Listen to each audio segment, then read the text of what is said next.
ഇന്ന് നമുക്ക് കോഴിക്കോട് മാനാഞ്ചിറ ഒന്ന് കണ്ടാലോ? മാനാഞ്ചിറ കാഴ്ചകളൊക്കെ ചെറിയൊരു ഫുഡ് അടിയൊക്കെ ആയിട്ട് അങ്ങനെ പോവാം.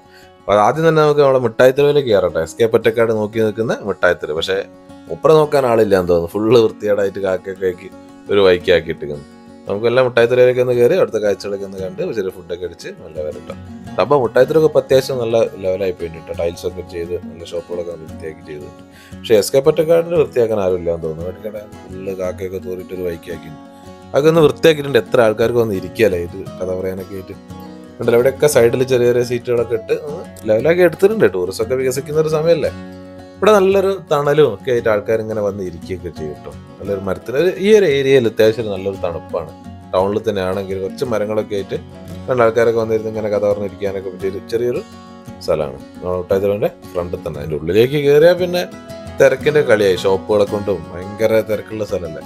നമ്മൾ നേരെ ഉള്ളിലേക്ക് കയറി അങ്ങനെ ഒരു ബോർഡും വെച്ച് മുപ്പർ ഇങ്ങനെ ഫുഡ് കഴിക്കാൻ വിളിക്കുന്നുണ്ട്. നാടനൂട് തയ്യാറെന്ന് പറഞ്ഞൊരു ബോർഡ് കാണാം. അതിൻ്റെ ഉള്ളിൽ ജസ്റ്റ് കയറിയാൽ തന്നെ കാണാം ഇടത്ത് ഭാഗത്തായിട്ട് ചെറിയൊരു അതിൻ്റെ ഉള്ളിൽ ഈ ഒരു സ്ഥലത്ത് അങ്ങോട്ട് എത്തി നല്ല ചിക്കൻ ബിരിയാണി, ഫിഷ് ബിരിയാണി, ഊണൊക്കെ കിട്ടും. ഞാൻ 1-2 തവണ വന്നിട്ടുണ്ട് കേട്ടോ. അപ്പം ഇന്നൊരു വീഡിയോ ചെയ്യാൻ വിചാരിച്ച് ഇറങ്ങിയാണ്. അതുകൊണ്ടൊരു നേരത്തെ അല്ലെങ്കിൽ നല്ല തിരക്കായിരിക്കും ഇവിടെ. വീഡിയോ എനിക്ക് ഭയങ്കര ബുദ്ധിമുട്ടായിരിക്കും. ഉച്ചയ്ക്ക് ആ ഒരു സമയത്തൊക്കെ വന്നു. ഇപ്പോൾ ഒരു 11-12 മണി ആ സമയമാണ് ഞാനിപ്പോൾ വീഡിയോ എടുക്കുന്നത് കേട്ടോ. കേട്ടോ ആൾക്കാരൊക്കെ വന്നു തുടങ്ങിയിട്ടേ ഉള്ളൂ. സ്ട്രീറ്റിലൊക്കെ ഫുള്ളായിട്ട് ഇങ്ങനെ ആൾക്കാർ നിറഞ്ഞു നിൽക്കുന്നൊരു സ്പോട്ടാണത്. അപ്പോൾ ഇവിടെ വന്നാൽ ഞാൻ സ്ഥിരമായിട്ട് ഫിഷ് ബിരിയാണി തന്നെ പറയുള്ളൂ. എന്താ കാരണം എന്ന് വെച്ചാൽ നമ്മളെ ബഡ്ജറ്റിന് പറ്റിയ ബിരിയാണി ഇവിടെ കിട്ടും. അത് വലിയ ഹൈ ലെവൽ എപ്പോഴും പോയിട്ട് ഈ ഫിഷ് ബിരിയാണി കഴിക്കാൻ നമുക്ക് നടക്കും. 200-300 റുപ്യ വില. ഇവിടെ ഒരു 100 റുപ്യക്ക് ഒരു മാന്യമായ ഫിഷ് ബിരിയാണി കിട്ടും. അതുകൊണ്ടാണ് ഇവിടെ വന്ന് ഫിഷ് ബിരിയാണി കഴിക്കുന്നത്. കണ്ടോ പീസിൻ്റെ ഒക്കെ വലുപ്പം ഞാൻ ഒന്ന് കാണിച്ചു തരാം കേട്ടോ. അത്യാവശ്യം നല്ല വലിയൊരു പീസ് തന്നെ ഇവിടെ തരും കേട്ടോ. അതിനാണ് ഇന്നെപ്പോലത്തെ ആൾക്കാരെ അങ്ങോട്ട് അട്രാക്ട് ചെയ്യുന്നത്. ടേസ്റ്റും ഒക്കെയാണ് നല്ലൊരു ബിരിയാണി തന്നെയാണ്. High level high quality biryani ഒന്നും പറയാൻ പറ്റില്ലെങ്കിലും മാന്യമായൊരു ബിരിയാണി നമുക്ക് കഴിക്കാൻ പറ്റുന്ന സാധാരണക്കാർ ഒരുപാട് തിരക്കുള്ളൊരു സ്ഥലമാണ്. നല്ല ടേസ്റ്റുള്ള ബിരിയാണി കേട്ടോ. അല്ല നമുക്ക് ഒരൊക്കെ പറഞ്ഞു കൊടുക്കാൻ പറ്റുന്നൊരു സ്പോട്ട് തന്നെയാണ്. അപ്പോൾ ആ ഒരു മസാല ആ ഒരു പീസ് എല്ലാം കൂടി കൂട്ടി. ഇപ്പോൾ ഞാൻ പുറത്ത് അവരോട് ചോദിച്ചോ, കൗണ്ടറിൽ ചോദിച്ചോ, ചെമ്പല്ലി എന്നായിരുന്നു പറഞ്ഞത് മീൻ. ഒറിജിനൽ ചെമ്പല്ലി ഇപ്പം 100 റുപ്യേൻ്റെ ബിരിയാണി പറ്റാനുള്ളത് എന്താവട്ടെ. എന്തായാലും ഇങ്ങനത്തെ കേസിൽ മീൻ ഫ്രഷ് ആണോ എന്ന് ഞാൻ നോക്കാറുള്ളൂ. ഇപ്പം ഏത് മീനായാലും നമുക്ക് എന്താ സംഭവം മീനൊക്കെ നല്ല ഫ്രഷ് മീൻ തന്നെയാണ്. അതായത് 100 റുപ്യക്ക് പറ്റുന്നൊരു ബിരിയാണി കഴിച്ചപ്പോൾ മീനൊക്കെ നല്ല ടേസ്റ്റ് ഫ്രഷ് സാധനം. അതെങ്ങനെ ബിരിയാണീൻ്റെ കൂടെ അങ്ങനെ ഓവർ വലിയ മസാല എന്നുള്ള ബിരിയാണി നമുക്ക് സാധാരണ ആ ഒരു മസാലയിൽ റൈസൊക്കെ മിക്സ് ആയിട്ടുള്ള സംഭവം അതെങ്ങനെ കൂട്ടിയെടുക്കുക. തൈരും അച്ചാറൊക്കെ കൂട്ടി കഴിക്കുമ്പോൾ ഒരു സുഖം. പിന്നെ ഒരു ഫിഷ് ബിരിയാണി 100 റുപ്യ കിട്ടുമ്പോഴുള്ളൊരു ആ ഒരു ഇതുണ്ടല്ലോ. ഇവിടെയൊക്കെ ശരിക്കും മിഠായിത്തെരുവിൻ്റെ ഉള്ളത് തിരക്കല്ല. അപ്പം അത്രയും ആൾക്കാർ സ്ഥിരമായിട്ട് വരുന്നുണ്ടെങ്കിൽ ഭക്ഷണം നന്നാവണമല്ലോ. അല്ലാണ്ട് എങ്ങനത്തെ ഹോട്ടലിൽ നിന്ന് പോലാലോ.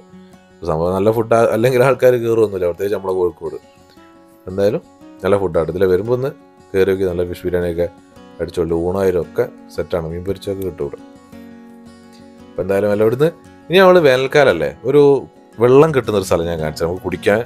ഇത് ഞാൻ കഴിച്ച് കഴിയട്ടെ. നമുക്ക് മെല്ലെ അങ്ങോട്ട് പോകും. വേറെ കുറച്ച് പരിപാടി ഉണ്ടായിരുന്നു. അപ്പോൾ അതൊക്കെ തീർത്തിട്ട് നമുക്ക് മെല്ലെ ആ വെള്ളം ഒരു തണുപ്പല്ലേ അങ്ങോട്ട് പോകാം.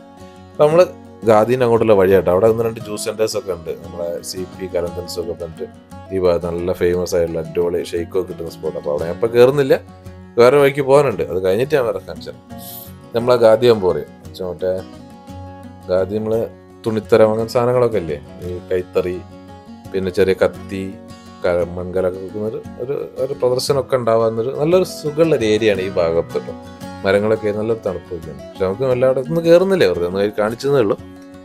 നമുക്ക് ആ സ്ഥലത്തേക്ക് പോകാം. ഇവിടുന്ന് മുന്നോട്ട് പോയാൽ നമ്മളെ ബീച്ച് ഭാഗത്തേക്കൊക്കെ പോകണമെങ്കിൽ നമുക്ക് ഈ റോഡ് കട്ട് ചെയ്താൽ മതി. കാണിച്ചു തരാം. നമ്മളെ ബീച്ച് ഭാഗത്തേക്ക് ഇപ്പം ബോംബെ ഹോട്ടൽ, റഹ്മത്ത് അങ്ങനെ ഭാഗത്തേക്ക് പോകണമെങ്കിൽ ഇവിടുന്ന് ലെഫ്റ്റ് സൈഡിൽ അങ്ങോട്ട് കട്ട് ചെയ്താൽ നമ്മളെ റെയിൽവേ ക്രോസ് ഉണ്ട്. അതങ്ങോട്ട് ക്രോസ് ചെയ്താൽ നമ്മൾ റഹ്മത്തിലേക്ക് പോയിട്ട് ഫുഡ് അടിക്കാം. നമ്മൾ ഫുഡിനാണല്ലോ മെയിനായിട്ട് തപ്പുന്നത്. പക്ഷെ നമ്മളിപ്പോൾ അങ്ങോട്ടൊന്നും പോകുന്നില്ല. ഓൾറെഡി ബിരിയാണി കഴിച്ചാണ്. ഞങ്ങൾക്ക് ആ സ്ഥലം കൂടി കാണിച്ചു തന്നിട്ട് പിന്നെ ചില പരിപാടികളൊക്കെ കഴിഞ്ഞു. പിന്നെ നമ്മൾ വണ്ടി പാർക്ക് ചെയ്തെടുത്ത് ഒരു ഇവിടുത്തെ വണ്ടി പാർക്കിംഗ് ഒക്കെ ഒരു വല്ലാത്തൊരു അവസ്ഥ തന്നെയാണ് ഈ ടൗണിൽ കോഴിക്കോട്. പറഞ്ഞാൽ എന്തായാലും സ്ഥലം വേണ്ട. പാർക്കിംഗ് പാസൊക്കെ വരുന്നുണ്ടൊക്കെ കേട്ടിന് എന്താ അറിയില്ല. ഇത് നമ്മളെ സെൻട്രൽ ലൈബ്രറി കേട്ടോ. സെൻട്രൽ ലൈബ്രറിയിൽ വണ്ടി വെക്കാനൊക്കെ ഒരുപാട് ബുദ്ധിമുട്ടാണ്. റോഡിൽ ഇങ്ങനെ വെച്ച് പോകണം. നമ്മളെ മാനാഞ്ചിറ അവിടെ വോളിബോൾ കോട്ടൊക്കെ ഈ ഭാഗത്താണ് വരുന്നത്.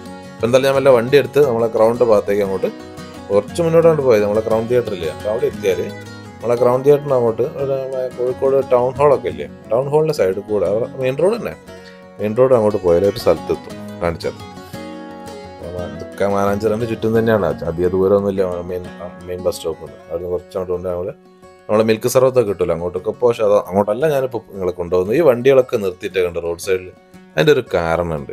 കഴിഞ്ഞ 10-30 വർഷമായിട്ട് നല്ല തണ്ണിമത്തൻ ജ്യൂസല്ല, തണ്ണിമത്തൻ വെള്ളം എന്ന് വേണേൽ പറയാം, അത് കൊടുക്കുന്ന റാഷിദ് ഖാൻ്റെ ഒരു ചെറിയ പെട്ടിപ്പുഴ എവിടെയാട്ടോ. അല്ല അതും കുടിച്ച് നമുക്ക് മെല്ലെ നിർത്താം. അടിപൊളി. ഈ വേനൽക്കാലത്തൊക്കെ കഴിക്കാൻ പറ്റുന്ന കിടിലൻ സാധനമാണ്. കസ്കസ് അങ്ങനെയുള്ള സാധനങ്ങളൊക്കെ ഇട്ട് ഒരു തണുപ്പിക്കാതെ ഐസിട്ടൊക്കെ കൂടി തരും കേട്ടോ. പിന്നെ വേറെയും കട്ട് ഫ്രൂട്ട്സ് ഒക്കെ കിട്ടി. 25 രൂപ ഇതിന് വരുന്നുള്ളൂ. ഓട്ടോക്കാരൊക്കെ സൈഡാക്കി ഇങ്ങനെ ഉച്ചയ്ക്ക് ഭക്ഷണം കഴിച്ച് ഇങ്ങനെ പോകുന്നത് നല്ലൊരു സ്പോട്ടാണ്. അടിപൊളി. ഇതേപോലെ കാഴ്ചകളൊക്കെ നമുക്ക് ഇനിയും വരട്ടോ. അപ്പോൾ എല്ലാവരും പേജൊക്കെ ഒന്ന് ഫോളോ ചെയ്ത് വെച്ചോളിയേ.